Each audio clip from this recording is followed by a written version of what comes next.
Shalom, shalom, shalom, shalom bene data, shalom muri mwese, Yesu Kristo mwami w'ibihe byose.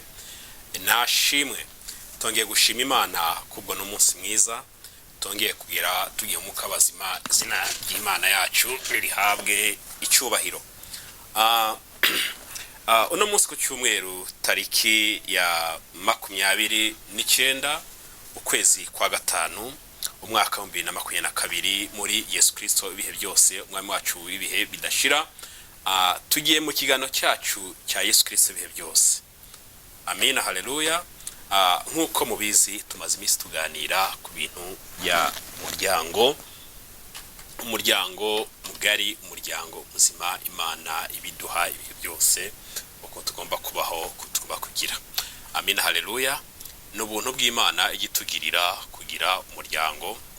Umuntu arabaho, umugabo akabaho, n'umukobwa akabaho, rwose mu buzima tukaba mu ubwo buryo, ariko Imana yacu ikavuga ati no kubaho kugira tureme umuryango, dukora umuryango, tujye tubaho mu buntu bw'Imana yacu. Amina, haleluya. Nkuko nabwiye ubushize, uno munsi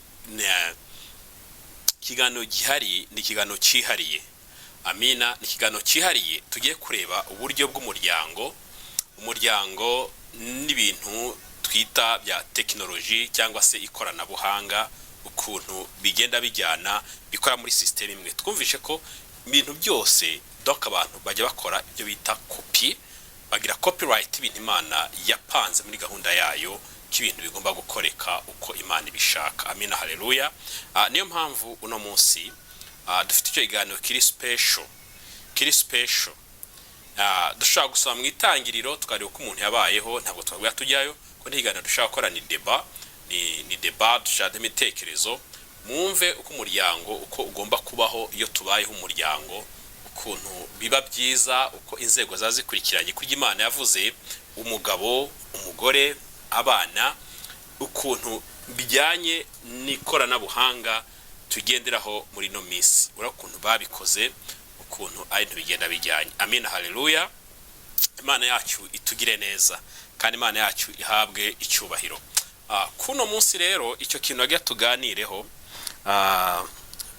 nagira ngo sabe bwa mbere bene data, ufite igitekerezo uze gitanga muri comment kugira ngo ibintu bikomeze kugenda neza. Amina, ibintu bikomeze kugenda neza. Iyo duhanye comment ibintu birushaho kumera neza uko bukeye uko bwije, kugira ngo ikigano cyacu kijye kigenda kimeze kigira uburyohe, kuko ta comment ituma abantu bagira batanga ibitekerezo. Amina. Niyo mpamvu rero kuno munsi navuze tuganire ku icyo kintu, turebe umuryango, turebe uko biba bihagaze imiryango ya kino gihe. Amen. N'ibintu tujya tugira experience yabyo uko bukeye ko bwije, kuko n'ibintu biba sometime biba binateye n'agahinda n'umubabaro, kureba ubwuzuzanye mu miryango kuba bimeze. Urumva usanga ari ikibazo gikomeye, ku buryo usanga hari ahantu tujya tugera ukibaza ukavuga ati ibintu bimeze bite. Amen. Umva bikakuyobera rwose uko birimo bigenda. Amen. Bikakuyobera ukavuga ati none se ibintu bihagaze bite. Amen. Ariko Imana yacu kabyara igituba hafi ikadutegura ibintu byose. Iyo iri jambo mwene data turigende n'ijambo rikomeye ritwubaka mu bintu byose bibaho. Reka rero tugende ku kiganiro cyacu nyirizina. Amina, haleluya. Uno munsi ikiganiro nk'uko mbabwiye dufite kijyanye n'imiryango cyangwa se umuryango na nikoranabuhanga. Nukuvuga ko iki tugiye kuganira kuno munsi, Yesu ashimwe, nicyo ngicyo. Habaho umugabo, hakabaho umugore, hakabaho abana. Uko bigenda kose tujye mu gitabo cy'itangiriro, tubona ko mu irema ry'umuntu Imana abanje kurema umugabo. amen. Imana yabanje irema umugabo, imaze kurema umugabo nyuma Imana yavuga iti reka ndeme n'umugore kubera ko uyu mugabo ataba wenyine. Ugiye nkano mu itangiriro ibice bibiri kuva ku murongo wa 18 niho ubibona Imana irema Eva. Yamaze kurema umugabo iravuga iti uyu mugabo ntakwiye kubaho wenyine, iravuga ngo imuremere umufasha umukwiye. Amen. Imuremere umufasha umukwiye. Ubwo iryo jambo ni jambo rikomeye kuko twabonye amagambo y'ubushize. Umugabo twabonye ko cyane cyane ingeso z'umugore zijya zihindura umugabo. Ijambo ry'Imana umugore ugira ingeso nziza zishobora guhindura umugabo ngo uko yaba ameze kose. Mwabonye ka video nashyizeho ka annexe ka pastor zigira Nshuti agira inama abagore bakijijwe, abagore bakunda Imana, bazi Imana, imikorere yabo. Amen. Niyo mpamvu rero n'uno munsi vuga ni umugore cyangwa se mutegarugori ahantu uri hose Imana ikigusanga ikikugira neza kuko uruwa agaciro iyo umaze kumenya ikintu ugomba gukora mu mibereho y'urugo rwawe. Uruburya tujya tuvuga urugo, burya umugabo yamaze kuzana umugore abari wa wundi wo kubazwa gusa ibimeze bitari ko burya urugo ruba rumaze kurwa umugore, ruba rumaze kurwa umugore. Amina. Ibintu byose niba bibazwa, ibizaberamo byose niwe bibaza. Nabyara abana niwe uzajye ba hafi y'abana, badaboza, bamesera, bakora iki. Niyo mpamvu ni ikintu gikomeye. Uko rero tugiye kureba iryo somo ry'uno munsi. Umugabo mu buryo bw'ikoranabuhanga ni satellite cyangwa se icyogajuru. Noneho umugore cyangwa se umutegarugori ni ya receiver tujya tugira mu mazu yacu se, cyangwa se reka tuvuge inyakira amajwi cyangwa se inyakira amashusho, niko twabyita. Noneho abana tubyara, abana Imana iduhumugisha tukagira, donc ni zango zijyamo ya mashusho avuye kuri satellite na receiver, agahita receiver yaransa mu baturage muri ya mazu yo ku ruhande. Nkuko tujya tubona, tujya dukora ikoranabuhanga tureba amakuru, tureba ibyiskomyo bizenguruka. Amen. Niyo mpamvu no mu rugo umugore, mu mibereho y'umugore mu rugo, urugo iteka. Niyo mpamvu ijambo ry'Imana rivuga ngo umugore ngo w'igipfapfa asenya urugo rwe n'amaboko ye. Kandi Imana ikavuga ngo mugabo ngo nushaka umugore utagira ubwenge w'igipfapfa, ikakubwira ngo n'urubyaro uzamuvanaho ntacyo ruzigira rukumarira. Nukubera iki? Nukubera ko ya receiver cyangwa se wa mutegarugori ibyo atangira kuransa, kuko receiver igitanga amashusho, satellite irimo itanga gaza utanga ishusho nziza, ariko yo network habuze network hagati ya satellite na ya receiver, ibintu bitabigenda mu bantu, muri abantu mu mazu y'abantu bari gufata kuri za receiver, amashusho ntatangira kuboneka neza, ntatangira kugaragara neza. Murabyumva bene data? Kuko ibiri kuza ntabwo nta mawasiriyano, donc nta mwumvikano cyangwa se nta guhuza kuri hagati ya satellite na receiver. Icyogajuru n'inyakira amajwi cyangwa nyakira amashusho ntabwo birimo bihuza neza. Icyo gihe na ya mazu receiver itumamo cyangwa se irungikamo ya mashusho cyangwa ya majwi ntabwo bibishobora kubagiraho bimeze neza, birapararangana. Niyo mpamvu rimwe tujya duhamagara amakampani nge bana ngo hano ngo ntabwo TV ntabwo birimo bigaragara neza, sinzi ikibazo cyabaye, bagwatereka turebe receiver yawe imeze ite, iyo nyakira amajwi cyangwa iyo nyakira amashusho yawe ubone rimwe yakamatara ameze ate, bimeze bite, ugira reka ari kibazo. Kenshi bavuga ati iyo receiver udusanze itameze neza tugiye kuyihindura. Amina, haleluya. Nawe umugore w'umunyabwenge, urugo ukuntu rumeze hagati y'umugabo n'umugore, iyo hatabayemo kumvikana ibizagira kuri babana mwabyaye n'ibintu babikomeye. amen, ni ibintu biba bikomeye. Kuko hagati yawe mugabo twageranya n'icyogajuru, nawe mugore tugeranya na yanyakira amajwi nyanyakira amashusho, hagati yanyu harimo igifunga gituma connection itamera neza ngo mwe mwaganira bihuje. Kubera iki? Uyiturya bati ni kubera iyihe mpamvu? Iyo rero bitameze neza nuva ko ya receiver ko satellite cyogajuru cyakiri hari ariko receiver ibiri hano hasi. Umugabo ari nukuva ko mugore niba agomba kumenya uko mu rugo ibintu bigomba kugenda. Iyo ugize amahirwe mabi wa mugabo, umugore wawe akajya aransinga akajya yohereza ibintu bibi mu bana, n'abana nta kintu kizava.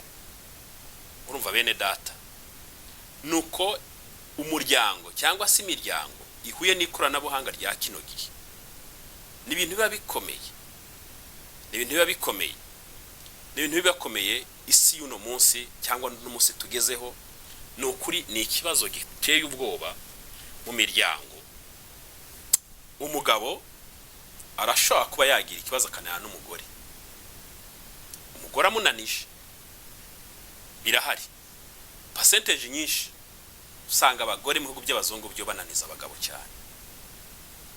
None ugasanga rimwe no mu ruhare rw'abagabo ntabwo ari shashi, ugasanga hari umugabo unaniza umugore. Ubwo yabigenze bite? Ni ukuvuga ko hari igihe usanga habaye ikibazo muri rya koranabuhanga, ugasanga hugire ya receiver ntiyakira ibintu bimeze neza, ibijyane baturage biri guterwa nande na satellite cyangwa icyacyogajuru cyagiye muri disposition mbi, bigahita byanga ko nabari hasi babona amashusho meza cyangwa bakira amajwi ameze neza.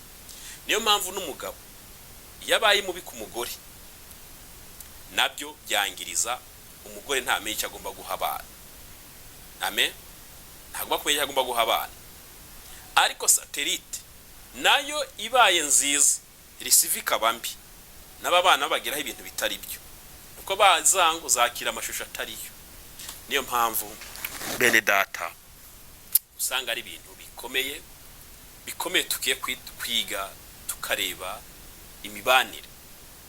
Ariko nagiye nsabe bategarugori badamu, kuko ijambo ry'Imana rivuga iteka, kuko ijambo ry'Imana rivuga ku mugore cyane, nakwiye kwibaho, nakwiye kwitwara muri byose kugira ngo urugo rugende rube rugira ituze. Kuko ijambo ry'Imana ribwira mugore nubwo umugabo yajya hejuru, gira imico myiza ishaka kumuhindura. Niba tugize bahati mbaya cyangwa se amahirwe make, yasate cyacyogajuru ari we mugabo, kikaba cyo cyangiritse. Ariko ijambo ry'Imana ryaratubwiye ati mugore gira ingeso nziza zizahindura umugabo wawe. Amen. Niryo somo twabonye mu cyumweru gishize. Gira ingeso nziza zigomba guhindura umugabo wawe. Amen, haleluya. Urumva ko ni ikintu gikomeye mungo, nuko ziba zihuye n'ibyogajuru. Urumva abantu abahanga bakoze ibintu by'ibyogajuru, ukuntu bigomba kwanaza hari siva cyangwa nyakira amajwi, bigahita biransa mu baturage, bikohereza mu baturage, mu ngo z'abaturage. Ni nkuko umugabo ababana n'umugore, umugabo agatanga ugakakira akagira ibyo hereza mu bana, kuko 100% umugore namenye ibyo mu rugo, ni gusasira abana, amenya kuboza, basiga amavuta, ibintu nk'ibyo. Umwanya mwinshi almost 100%, hafi 100% umugore akora iyo mirimo no kugani. Niyo mpamvu n'umwana yakura, imigani y'abasokuru bajyavuga bavuga ngo umwana yagize ikibazo ngo nuwa nyina, no kubera ikivaye, no kubera ko umumama iteka ni ujya uganira n'abana, aba bari hafi ibihe byose. Iyo abangirije akajya babwira ibintu bibi, hari ibihamya byinshi mu mpande nyinshi zitandukanye. Usanga umugabo nubwo yaba yoroshe mu rugo akoroha rwose abaye ikibazo, iyo satellite gacyogaje gakora neza, ariko receive ikanga ikonona ibintu. Umutegarwa cyangwa umumama, umugore akonona ibintu mu rugo, akonona ibintu rwose bikazamba kandi akabikora ku bushake, akabizambya rwose bigapfa bikarangira, bigahumana. Imana idufashe. Umva ni ikintu kiba gikomeye, ku buryo bisaba gusenga, tugasenga cyane kugira Imana igidufasha aho hantu muri icyo kintu. Amen, haleluya. Nuko rero ingo ziba zijyanye n'ikoranabuhanga. Buri abantu bakoze ikoranabuhanga babanje kureba imibanire y'abantu, bakora copyright y'Imana, ukuntu Imana yapanze ibintu, ipanga umugabo inyuma, ipanga umugore kurema Eva, twayibonye hariya. Reka tuhasome muhumve neza, mugiye ngo tiko turayivana mu mutwe ngo ya twifashije ijambo ry'Imana.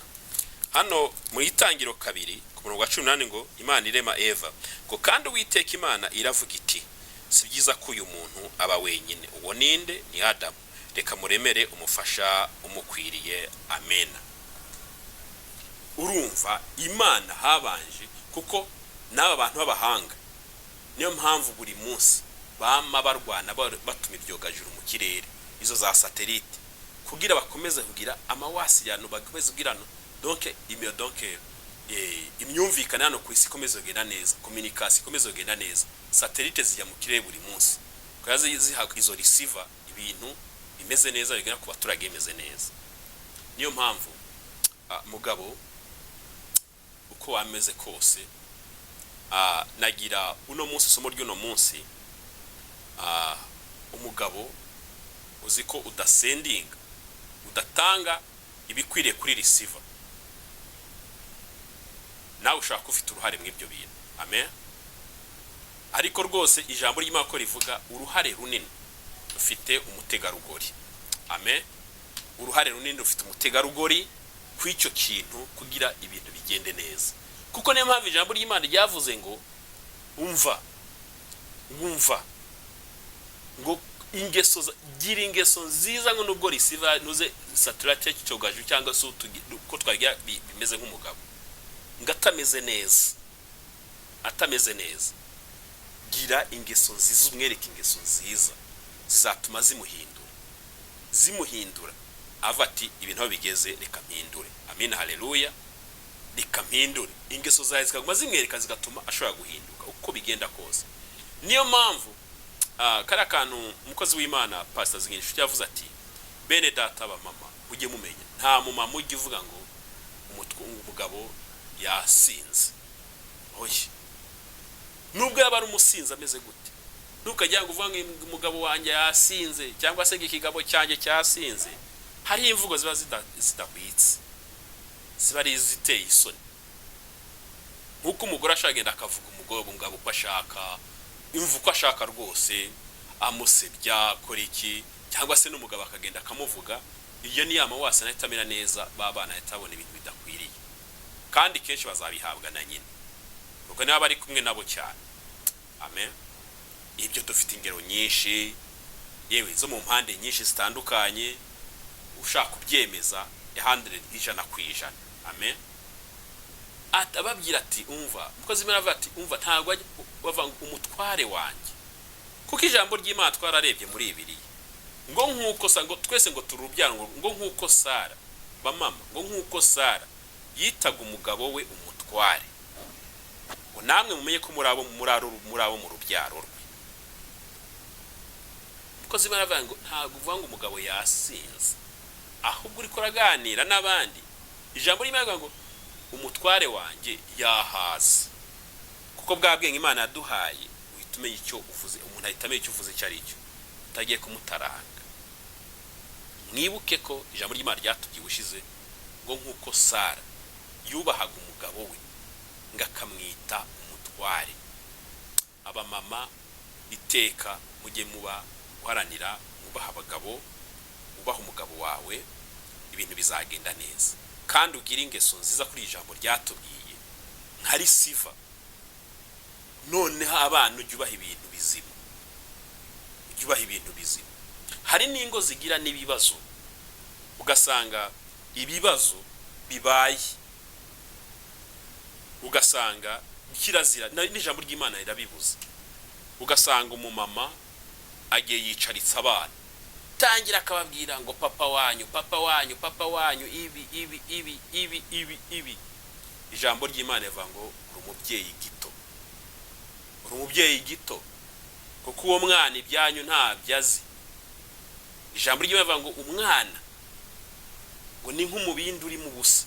Umwana ni umubindi uri mu busa, we nutangira kumuteragiramo ibintu, ibyo uzamushiramo nibyo azafata, nibyo azakura.